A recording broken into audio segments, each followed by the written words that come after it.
Most people know Marcus Aurelius as the Stoic emperor, the philosopher king, the man who wrote Meditations, that calm, collected guide to living well that gets quoted on every self-improvement account on the internet. You have power over your mind, not outside events. The impediment to action advances action. Neat, tidy, frameable. But here's what nobody tells you. Marcus Aurelius buried 8 of his children. 8. Some died as infants, some as toddlers. One, his son Commodus, survived, only to become one of Rome's most deranged emperors, a man who renamed Rome after himself and fought as a gladiator for sport. That might have been the cruelest loss of all, a child who lived but became a stranger. And through all of it, the funerals, the grief, the sleepless nights in a cold palace, Marcus kept writing in his journal. Not for publication, not for posterity, for himself. So what did a man write the morning after the world broke him? Not what you'd expect. We have a grief problem, and it's not that we grieve too much, it's that we've been taught to perform grief rather than survive it. We're handed 2 options.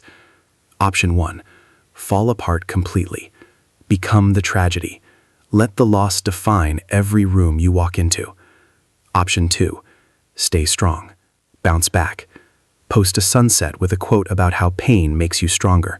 Smile at the funeral because that's what they would have wanted. Both options are lies.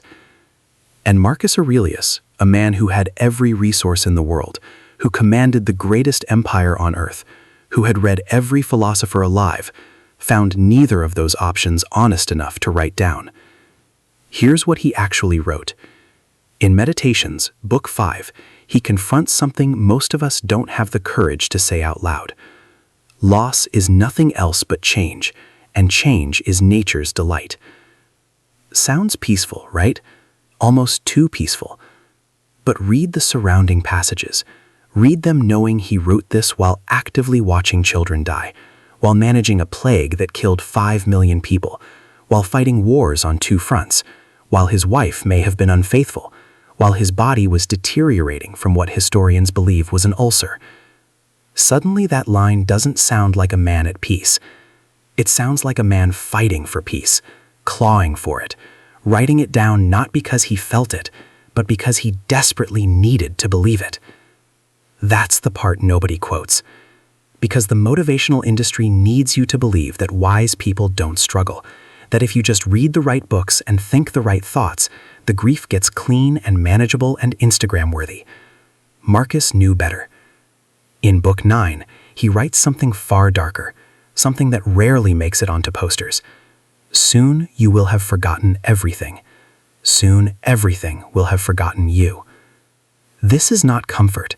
This is a man staring into the void and choosing to keep going anyway. He doesn't pretend the void isn't there. He doesn't dress it up. He writes, everything ends. Your children, your grief, your empire, you.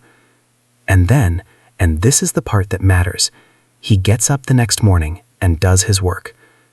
Not because the pain is gone, because he decided that doing his work was the answer to the pain. Not the cure, the answer. There is a difference. A cure removes the wound. An answer gives the wound a reason to exist. And that's the problem with how we approach grief today.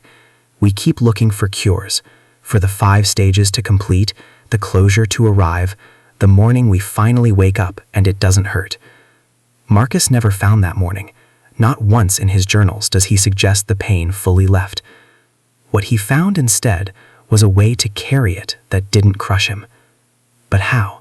Marcus had a practice, not a philosophy, a practice, something he did every single day, regardless of how he felt. He called it prosoche, attention to the self. Every morning, before Rome needed him, before the petitions and the battles and the endless weight of empire, he would sit and he would write. Not pretty thoughts, raw ones. He would ask himself 3 questions, and he recorded the answers honestly, even when the answers were ugly. Question 1. What am I avoiding? Marcus was ruthlessly honest about avoidance. In Book 2, he writes to himself, and notice, this is to himself, not to an audience. Stop allowing your mind to be a slave, to be jerked about by selfish impulses, to kick against fate and the present, and to mistrust the future. He knew he was doing it. He caught himself. That was the whole point of the journal. Not to perform wisdom, but to catch himself in the act of being human and frightened and small, and then gently, firmly redirect. When a child died, the avoidance was the fantasy that it hadn't happened, the mind's desperate loop of if only and what if, and it should have been different.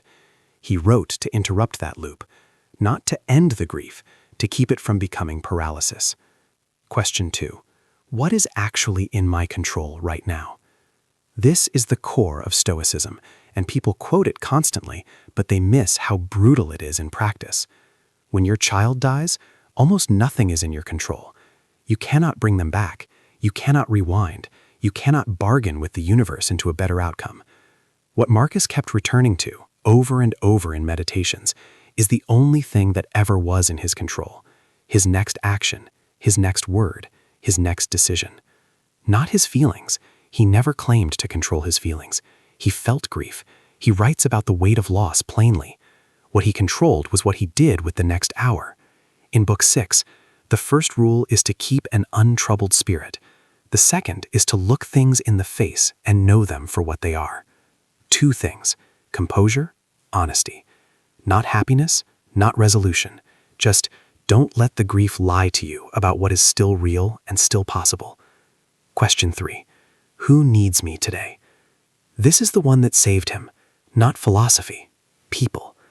Marcus was emperor. Every day there were people who needed him to show up. Not healed, not fixed, not performed, just present, just doing the work, just being there.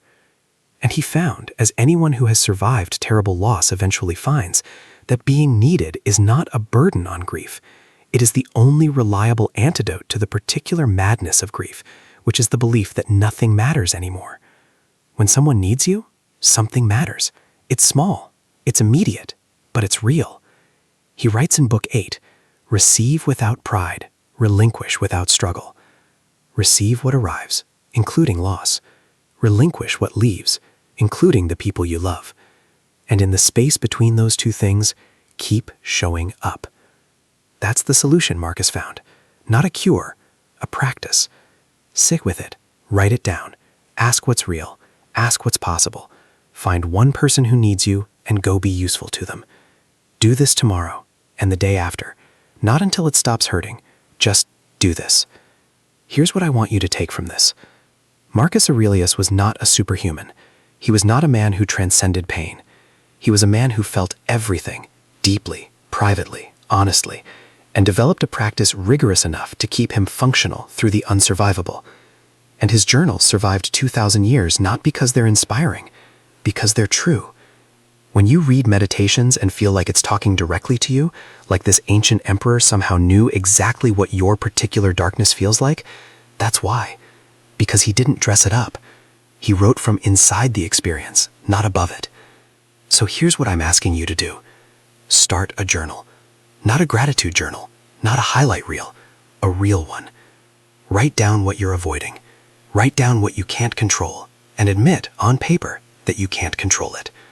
Write down one person who needs something from you today. Don't write for an audience. Write for yourself, the way Marcus did. Write the things that are too dark and too real for any motivational page to quote. Because those are the things that are actually true, and the only way through grief, through any of the unsurvivable things life hands us, is through the truth.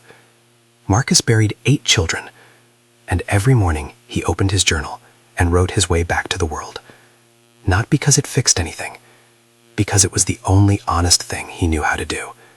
If he could do it, you can do it. Start tonight.